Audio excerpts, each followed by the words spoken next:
अभी जो वीडियो आपने देखा वह किसी राजनीतिक दल का शक्ति प्रदर्शन नहीं है।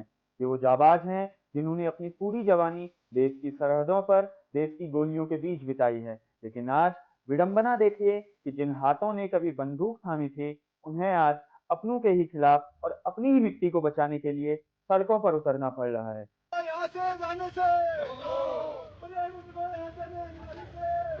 शायद इतिहास में यह पहली बार हो रहा है कि देश के बहादुर वरिष्ठ सैनिकों को, जो इस देश का मान है, उन्हें कड़ाके की ठंड में धरने पर बैठना पड़ रहा है। इनमें से कई बुजुर्ग सैनिक बीमार हैं, लेकिन वे घरों से दवाइयां खाकर, अपनी जेबों में दवाइयां रखकर इस आंदोलन की मशाल थामे हुए हैं, क्योंकि सवाल उनके आत्मसम्मान और पहाड़ की सुरक्षा का है। नमस्कार, मैं हूं अमित और आप देख रहे हैं द सोशल डेस्क। आइए विस्तार से जानते हैं।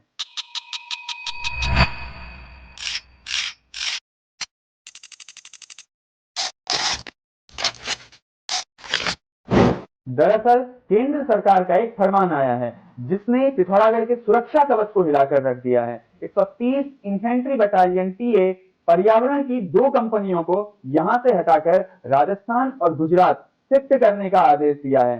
पर्यावरण बटालियन महज एक सैन्य टुकड़ी नहीं है। 1994 में जब पहाड़ नंगे हो रहे थे और भूस्खलन का खतरा बढ़ रहा था, तब देश के पहले थल सेनाध्यक्ष जनरल बीसी ज्योति ने विशेष रूप से पिथौरागढ़ की संवेदनशील और भौगोलिक स्थिति को देखते हुए इस सेना की नींव रखी थी। यह क्षेत्र भूकंप की दृष्टि से जोन 5 में आता है। यहाँ हर साल बादल फटने और तबाही की घटनाएं आम हैं। आंकड़ों की गवाही देखिए, इस बटालियन ने अब तक 235 लाख पौधे लगाकर 21,000 हेक्टेयर बंजर जमीन को हरा भरा किया है। इन्होंने लिम्का बुक ऑफ रिकॉर्ड्स में अपना नाम दर्ज कराया, जब मात्र 19 मिनट में 1 लाख पौधे रोपे गए।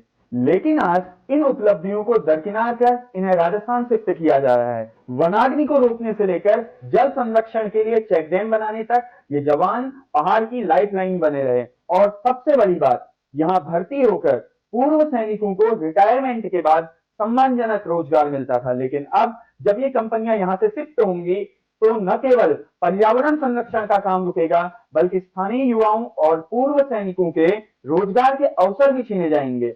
रोचक बात यह है कि एक तरफ इस बटालियन के विस्तार और इसमें महिलाओं की भागीदारी की चर्चा हो रही थी, जहां दिसंबर 2025 में ही लेफ्टिनेंट सई जाधव जैसी अधिकारी यहां कमीशन हुई थी, वहीं दूसरी तरफ अब इसके अस्तित्व को ही यहां से समेटा जा रहा है। सरकार का तर्क है कि राजस्थान या गुजरात में इनकी ज्यादा जरूरत है, लेकिन क्या हिमालय की सुरक्षा की कीमत पर?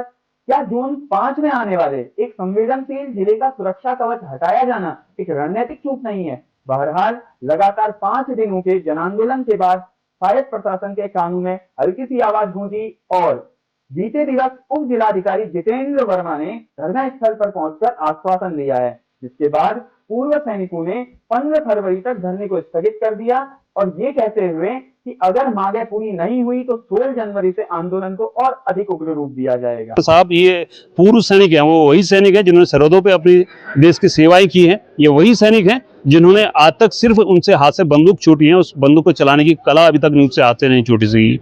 हम आज भी इस देश की सुरक्षा के लिए अभी भी खड़े होने के तैयार हैं, बशर्ते आप हमें सहयोग करें, आप हमारी बातों को समझें और इस संवेदनशील मुद्दे पर आप अपनी एक प्रतिक्रिया रखें और सार्थक प्रतिक्रिया हमें दें।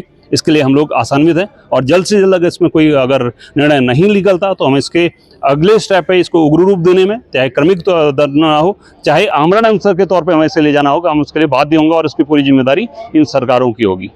फिलहाल जय रक्त केंद्र सरकार के पाले में है। क्या केंद्रीय पर्यावरण मंत्रालय और उत्तराखंड सरकार के बीच इस मुद्दे पर कोई सहमति बन पाएगी? क्या दिल्ली के गलियारों में बैठी नीति निर्माता पिथौरागढ़ की इन चीखों को सुन पाएंगे, या फिर एक बार फिर से आपदा आने के बाद ही हमें इन हरित योद्धाओं की याद आएगी? इस मुद्दे पर आपकी राय क्या है? क्या सुरक्षा के लिहाज से इस बटालियन को यहाँ से शिफ्ट करना सही फैसला है? हमें कमेंट्स में जरूर बताइए और आपको ये रिपोर्ट बेहतर लगी हो तो इसे शेयर जरूर करें। आज के लिए द सोशल डेस्क में बस इतना ही। जल्द मिलेंगे फिर किसी नए सोशल इश्यू के साथ। तब तक के लिए धन्यवाद।